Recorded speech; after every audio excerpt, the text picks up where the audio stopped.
Sasha, we have a surprise for you, which is under the table. Can you please open that? That's nice, huh? Can you please show us? Yes.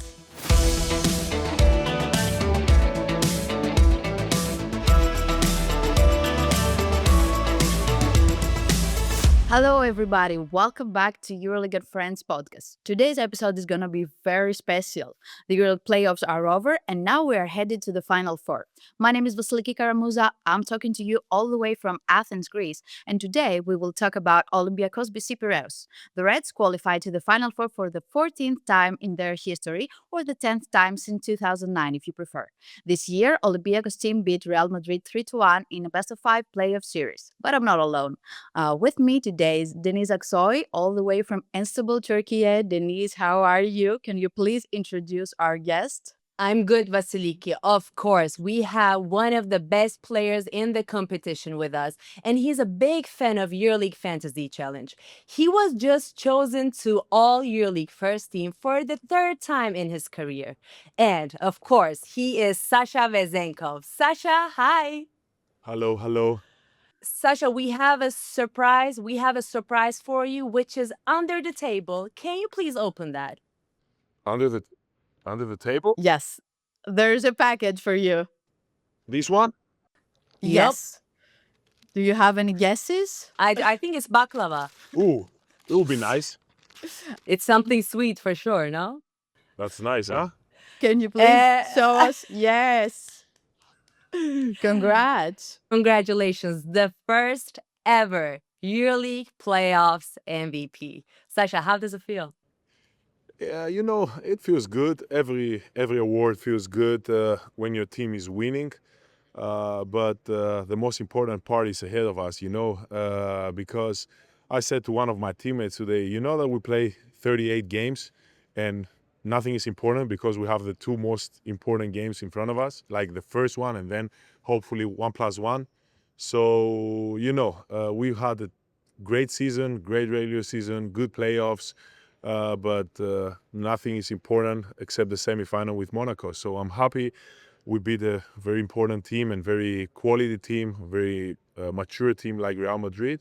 But the most important is in front of us.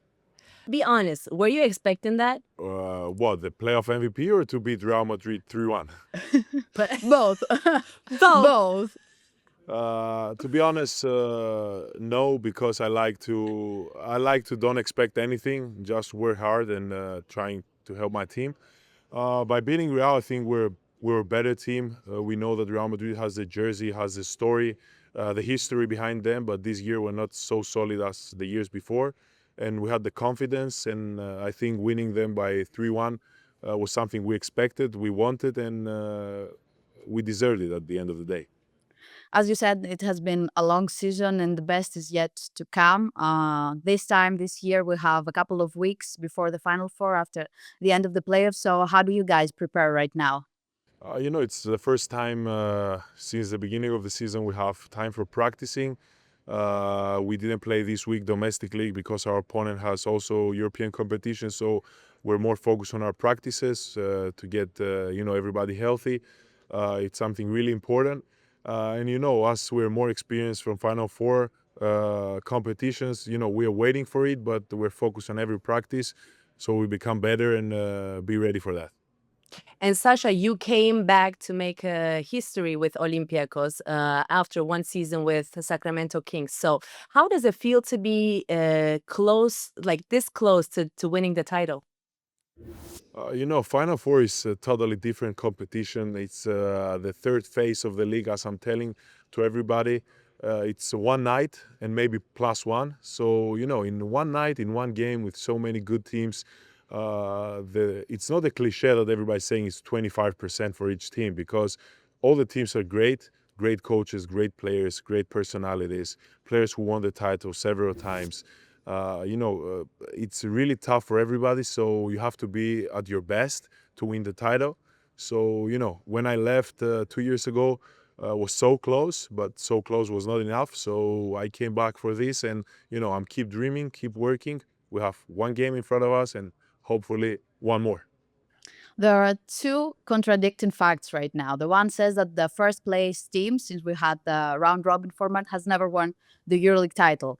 But also, there's another fact saying that since the format changed, Real Madrid, or the team that eliminated Real Madrid, won the title. So, which is going to be this time, Sasha? You know, I don't believe in these things, even though the one is against us and the one is in our favor. So we prefer to believe the one is in our favor, you know. But in those games, I think doesn't matter if you're first or fourth, or even with FS 3 years ago won the title from position 6. So in the final four, it's nothing that matters. No history for me. It's just one game and then one more.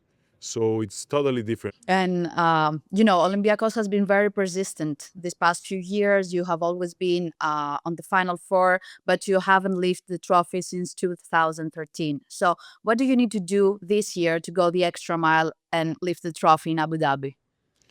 We have to be mentally ready, mentally tough to play against great team with great athleticism, and it will be very tough. We have to be mentally ready, physically ready, and 40 minutes, to push, and at the end be the winner. And last year, you were not there against Real Madrid, the semifinals. So I'm assuming that you watched it, and when you were watching it, have you ever had that feeling that, oh, you know what, I have to be back there and then just help Olympiacos to win the title? Did you have that feeling? To be honest, when I watched this Final Four, I was trying to feel like, separate because, I had bonds with the team, of course. I have friends who are playing, but I'm not this type of guy to start thinking what if and if I was there, etc. But at the end of the day, it was a Final Four. I was not there, so I didn't live the experience. And this year I'm back, and I'm glad that I'm back in the Final Four. It's not just you. There are also other veteran players in Olympiacos who hadn't had the opportunity to win the title these past couple of years. Mustafa Fall, Thomas Walkup, Sakil McKissick. So right now, what's the feeling that prevails? Is it pressure or is it motivation? I cannot say it's a pressure. It's for sure motivation. It's for sure to play until the end because, everything is a habit. And as you go and you don't win it, maybe in the back of your mind, you can think some bad thoughts. But I think this year it's totally different. Everybody's so focused, so ready, motivated. We have 16, 17 great players. Unfortunately, not everybody can play and help. But, everybody, especially in the practices, the way he's acting, the way he's working, everybody knows his role. And you can see the team, because, as you said, before 3 years, 2 years ago, even last year, I can say that this year teams is more ready, at least mentally, and ready to fight.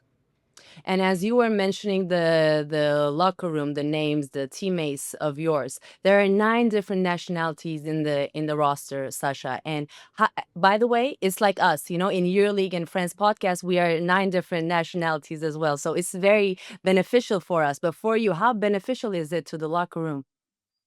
To be honest, I like it. In every team I've been, a lot of nationalities. Even if you started from before, even in high school, I liked it when I have to meet new people from different nationalities. Everybody has his personality, strong personalities. Players with ego, with achievements, with careers, and you can see even like the way of thinking is different from every player, every nationality, as you said, every. So I like to talk with every player, in different topics about basketball, about not basketball, and you can learn a lot from different guys in the locker room. I agree. Definitely, this versatility is very unique in the EuroLeague, but also another very unique thing that makes EuroLeague stand out is the fans, especially the Greek ones and the Turkish. Like, don't get me wrong, Denise here. No, it's Uh, okay. so, Sasha, can you tell us how important is this support from the fans? We've seen all these clips going viral all over the world from EuroLeague fans, EuroLeague atmospheres. How would you describe this to someone that has never lived it in person? I mean, even last year in NBA, some of my teammates were asking, seeing videos, but if you don't feel it, if you don't experience it, you can describe it. It's a unique emotion. Especially here in the Balkan countries, you can see the fans are more emotionally, like they put more feelings. They live for their clubs, which sometimes it's a little bit bad, but most of the times it's great. And the atmospheres, you can see Serbia, Turkey, Greece, and some exception in Lithuania, where basketball is like different tradition. It's something unique, but it's really amazing. And the Final Four now, it's in a different country, different continent. I think it's something peculiar, something different for everybody. So I hope all the fans will be there. Last year I was not. When I was in the Final Fours, we play with teams where they don't have a strong fan base. So it will be my first Final Four with fans from all the teams, basically. So it will be something interesting. Sasha, by the way, I want to also underline something. You are from Bulgaria. Vasilik is from Greece, and I'm from Turkey. So we have all the borders to each other. We're komşus, neighbors to each Yeah. other. That's why EuroLeague is so special and is so unique that it connects us all together. And of course, as you said, Abu Dhabi. Who are you expecting there? The friends, the families, or did you secure your tickets months ago because you're very famous, popular about that? To be honest, the previous times, I can be honest, the previous times I'm a little bit superstitious. I didn't want to book anything before like we qualify. This year, I will not say what I did, but my family will be there. And I expect the fans, as I said, even for us, it's different because I've never been in Abu Dhabi. I don't know how the Final Four will be. Probably will be great, but it will be experience for the fans, for the people. It will be something different.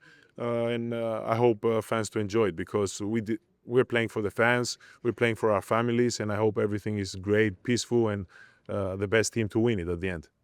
You didn't say it, but we can read behind the lines and say that you were very confident about this qualification this year, and rightfully so. I might add with what we've seen from Olympiacos all year long, but let's talk a little bit about the matchup against Monaco. Since they entered the EuroLeague, there's like a growing rivalry between you two. You already mentioned how you played them in 2022 and 2023.